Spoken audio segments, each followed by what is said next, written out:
Hi welcome to TS news.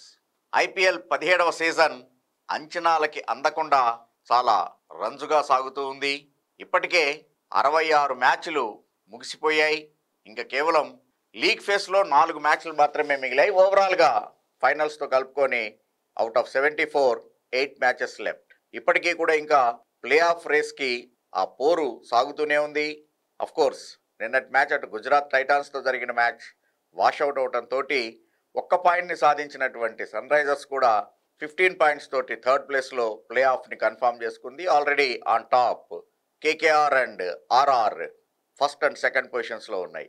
మిగిలినటువంటి ఒకే ఒక్క స్థానానికి మంచి పోరు నడుస్తోంది. ఈవెన్ ఎల్ఎస్జీని కూడా కొట్టిపారేయలేం. ముంబై మీద కనుక భారీ తేడాతోటి విజయాన్ని నమోదు చేసుకున్నట్లయితే సిఎస్కే కన్నా బెటర్ రన్ రేట్ని సాధించేట్లయితే వాళ్ళకు కూడా అవకాశాలు ఉంటాయి. ఒకవేళ సిఎస్కే బెంగళూరు తోటి కనుక ఓడిపోయేట్లయితే.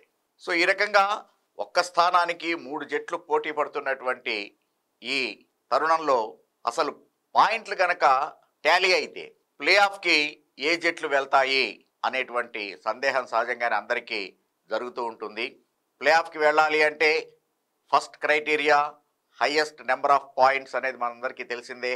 అందుకే 19 పాయింట్స్, 16 పాయింట్స్, 15 పాయింట్స్ తోటి ఉన్నటువంటి కేకేఆర్, ఆర్ఆర్ అండ్ ఎస్ఆర్హెచ్ వాళ్ళ ప్లేసుల్ని సుస్థిరం చేసుకున్నాయి.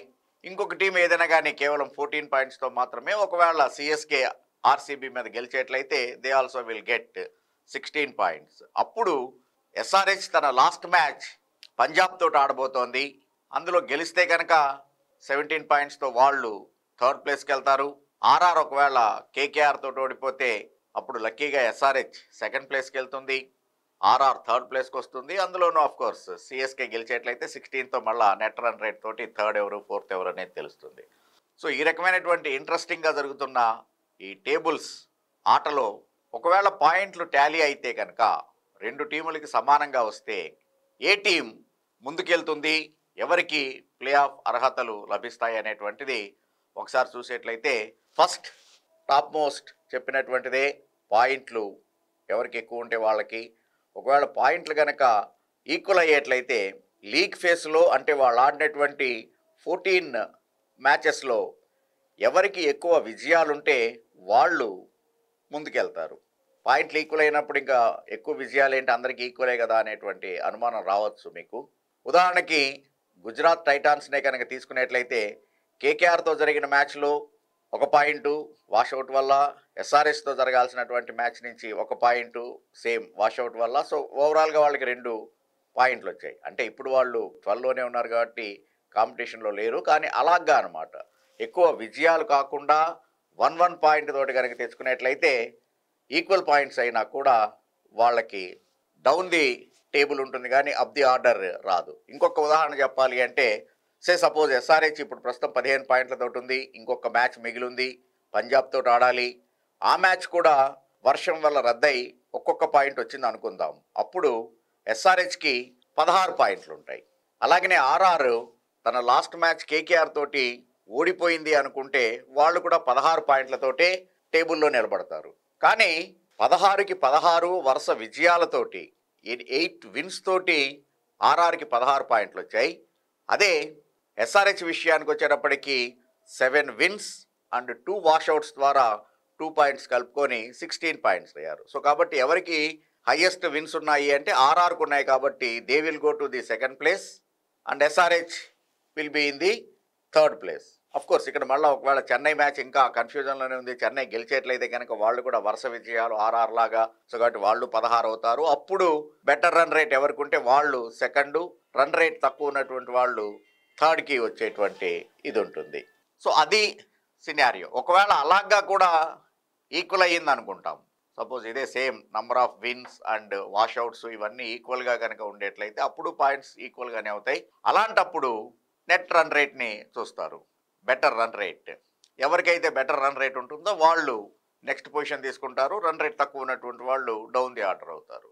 అది కూడా ఒకవేళ ఈక్వల్ అయ్యేట్లయితే హయ్యెస్ట్ వికెట్స్ ఓవరాల్గా టోర్నమెంట్లో ఏ టీం అయితే తీసుకుందో వాళ్ళు they will be the successor. అంటే ఇప్పుడు ఆర్ఆర్ అండ్ సిఎస్కేతో జరిగినటువంటి మ్యాచ్లో CSK player Jadeja obstructing the ఫీల్డ్గా అవుట్ అయ్యాడు. అది బౌలర్ క్రెడిట్కి రాదు. అలాగనే రన్అట్ బౌలర్ క్రెడిట్కి రావు. సో ఇట్లాగా ఫెయిర్ డెలివరీ ద్వారా బౌలర్ క్రెడిట్కి వచ్చినటువంటి వాటినే వికెట్స్ కింద కౌంట్ చేస్తాం మనం. ఒకవేళ నో బాల్కి రన్అట్ అయినా, వైడ్కి రన్అట్ అయినా అవి కూడా ఓవరాల్గా వికెట్ లాస్ అయినట్టే ఆ team number of wickets loss అయినటువంటి దాంట్లో కౌంట్ కనబడుతుంది మనకి.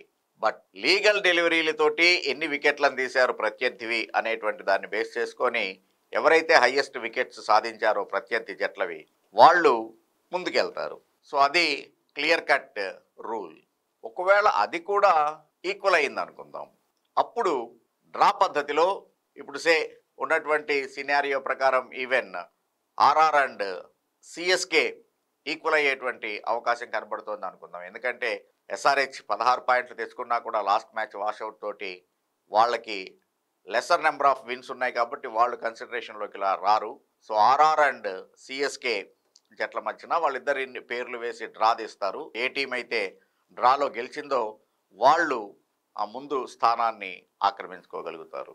అంతకుముందు అయితే కనుక సహజంగా హెడ్ టు హెడ్ ఏ రెండు టీములకైతే పాయింట్స్ ఈక్వల్ అయి ఉన్నాయో వాళ్ళల్లో లీగ్ ఫేస్లో హెడ్ టు హెడ్ ఎవరు అనేటువంటి దాన్ని చూసి ఎవరు విజయం సాధించారనే దాన్ని బేస్ చేసుకొని సక్సెసర్ని నిర్ణయించేవాళ్ళు. కానీ ఇప్పుడు దాన్ని తీసేసి స్ట్రైట్ అవే డ్రా సిస్టాన్ని పెట్టారు. సో ఈ రకమైనటువంటి 4 పాయింట్స్ తోటి ప్లే ఆఫ్ బెర్తుల్ని డిసైడ్ చేయడం జరుగుతుంది. మీకు కూడా ఇట్లాంటి లాకి సంబంధించినవి కావచ్చు, లేకపోతే ఏదైనా క్రికెట్కి సంబంధించినటువంటి డౌట్స్ ఉండేట్లయితే please drop your comments in the comment box so that helps me to make good videos.